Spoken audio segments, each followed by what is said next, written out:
Hello, I'm Ginny Metheral. I'm a fourth generation witch.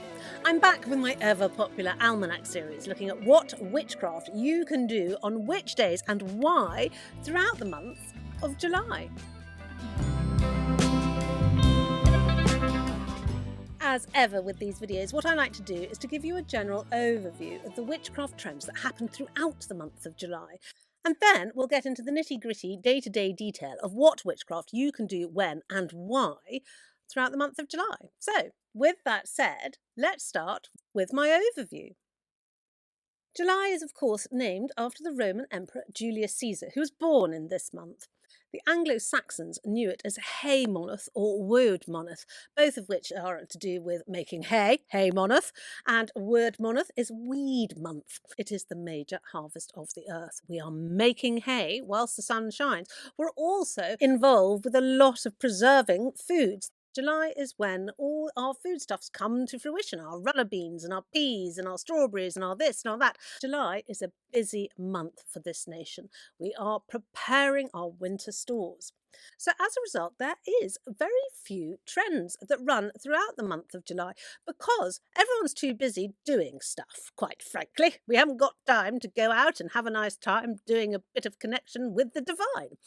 So, as always, there are a couple of trends, and my first one is to do with bees. The beekeepers will take their main crop of honey from the bees this month, and so hence it's one of the names of the moon is mead moon. Mead means meadow, and if you make mead, which is meadow wine, you make it from honey, which is made from the meadows. Bees are therefore very much looked after. And there is a few traditions that you should observe with your bees. They should be owned not by a single person, but by a group, preferably. So a household. And if they are owned by a household, they must be told. You must whisper to the bees the major events of that household. So if the man of the house therefore dies, the bees need to be told so that they can mourn. Otherwise, they might disappear. They will definitely swarm, though, if they come from an argumentative household. You do not want an argumentative household. The bees will leave. They don't like it. They like a peaceful, happy household, and that's where they'll make their best honey. Bees have traditionally always been considered lucky charms. So if a bee flies into your house, you must just simply open the window and let the bee fly out again, because this will bring you luck. It also means that you're going to get some interesting visitors. However, if you kill a bee, this is bad luck.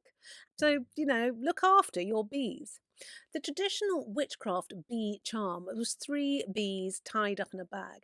So if you do find a dead bumblebee, do keep it because they preserve quite nicely and put them and tie them up into a bee bag charm.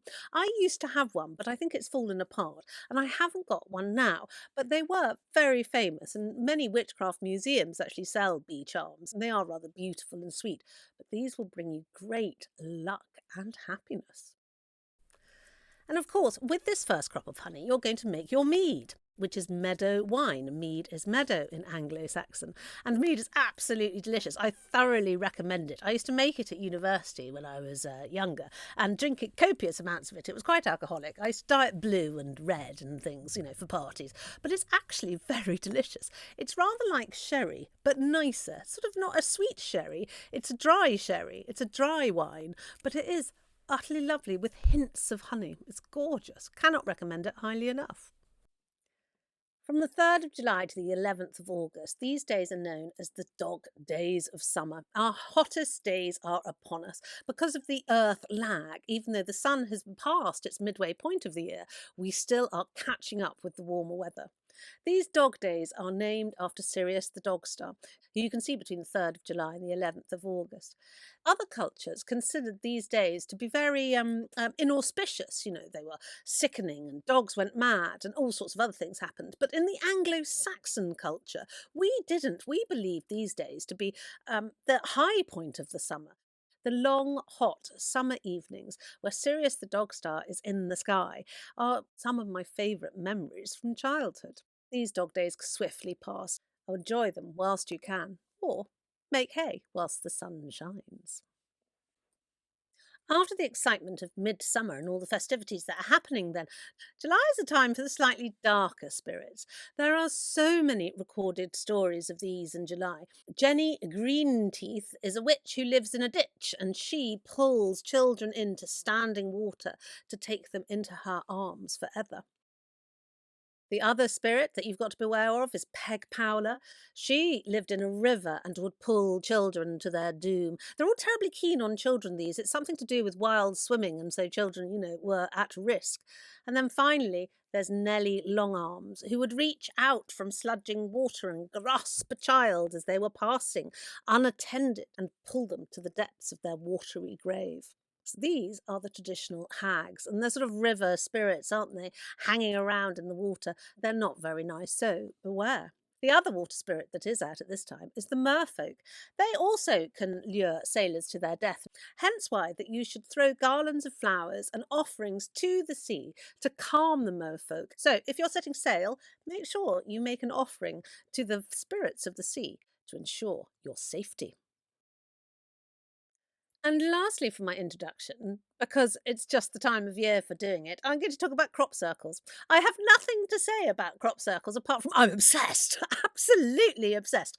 I do have a theory about crop circles because I've always believed that Stonehenge, which is in Wiltshire, where most crop circles are found, is the heart of the earth. I consider it to be the sort of energetic heart of the earth. The Middle East is the mind, but the Stonehenge I consider to be the heart of the earth. And that's why we have so many crop circles there. However, I don't know who makes them, where they come from, why we do them, who does them. I've watched documentary after documentary. I'm fascinated. Here are this year's selection.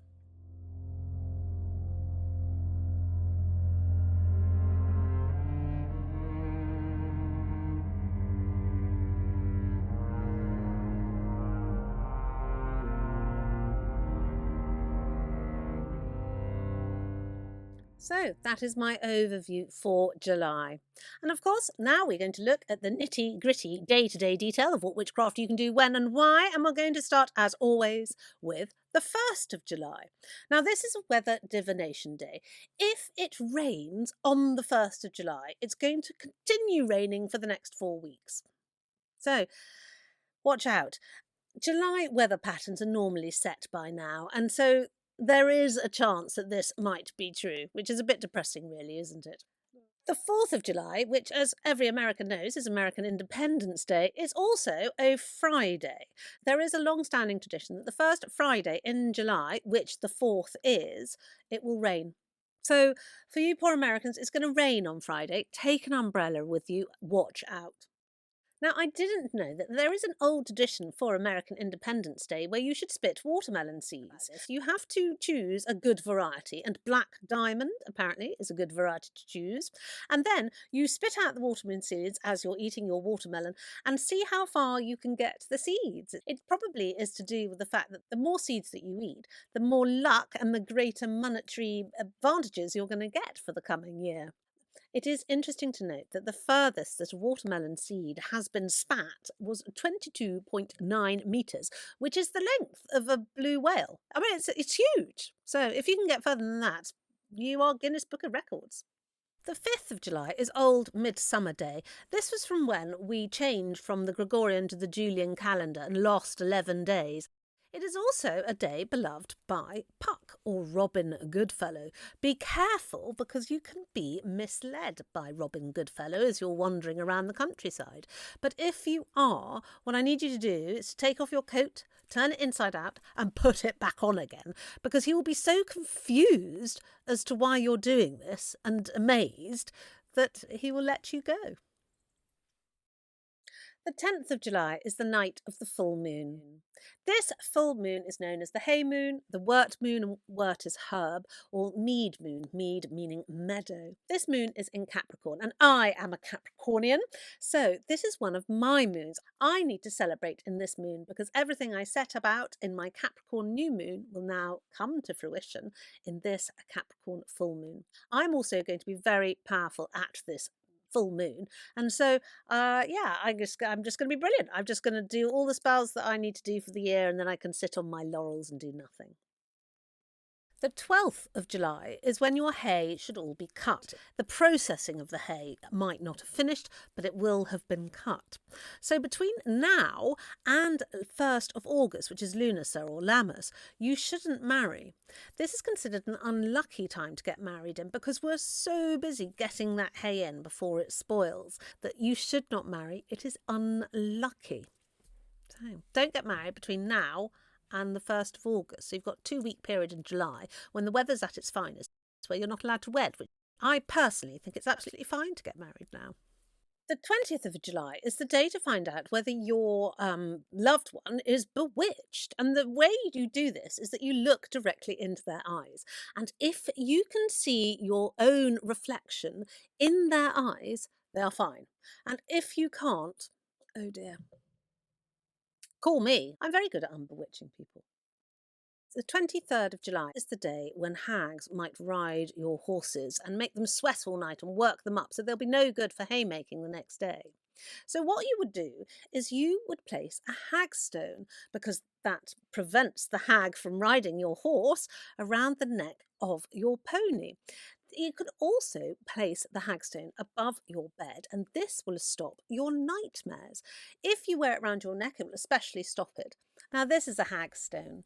They're rather wonderful. They have many different uses. They are protective, they're curative, they're warding. So I recommend having a hagstone. This particular one is hanging just above my head in order to help with all those particular issues. The 24th of July is the night of the new moon. This new moon is in Leo. Astrologers believe that each new moon takes on the zodiac sign that it appears in, characteristics, and being in Leo, this moon will be wholehearted, intuitive, kind, and true to your very selves. So this new moon is great for rituals if you want to discover liars. Yeah, I know. The Leo moon will bless this endeavour, and you'll be able to discover whether someone is not being wholehearted towards you. The 24th of July is also the day when the sun enters the house of Leo, and as always, I like to tell you what the calendar of shepherds from 1604 says about the Leo man and the Leo woman. So let's have a quick look. The man born under Leo shall be hardy. He shall speak openly and be merciful, but he shall be arrogant. Oh dear. At 30 years old he will be damaged, and he shall eschew that peril. He shall have goods by temporal services, and as much as he loseth, he shall win. He will often go on pilgrimages, and suffer pain of the sight. He shall fall from on high, and at 36 years old he shall be bitten by a dog. I mean, that's very specific, isn't it? And he shall live to 94 years old. That's quite long. Well done, Leo. You're living for a long time. The woman shall be a great liar, fair, well-spoken, pleasant, merciful, and may not suffer to see men weep. So she'll be kind-hearted. Her first husband shall not live long, but she shall live to get great riches, and shall have 8 children of 3 men. Goodness, it's very specific, this one, isn't it? She shall live 78 years after nature. So, if you're Leo, do you think any of this applies to you? Any of it? I particularly like having 8 children with 3 men. That sounds very hard work. The 25th of July is a day that, although oysters are not technically in season, you should eat an oyster, because if you do, apparently you will not be short of any money for the coming year. I can't stand oysters. I actually just think they taste like sea snot. I mean, they are quite grim. They really are. But also, I'm deeply allergic to them, so I might die if I had an oyster. And this then brings us to our last date, which is the 31st of July. This is the day when you must beware of lightning. Be careful. Do not leave your stock on high areas to be struck by the heavens. Possibly just carry your hagstone around with you, because this will protect you from lightning. You'll also be busy today preparing for Lunasa, so, make sure that you take that into account. And if you want to learn more about traditional witchcraft, why not come and join me on Patreon? There's a wonderful course on there at the moment, which people are loving. They're having such a good time. They're really learning the craft. Go to patreon.com/Ginny Metheral and join the witchcraft course. Otherwise, please don't forget to like and subscribe. It would really thrill my heart if you could subscribe, because some reason, I don't know, people aren't able to subscribe to my channel at the moment. They press the button button and nothing happens. Could you let me know if this is continuing? Because it's really annoying. And otherwise, I will see you in my next video.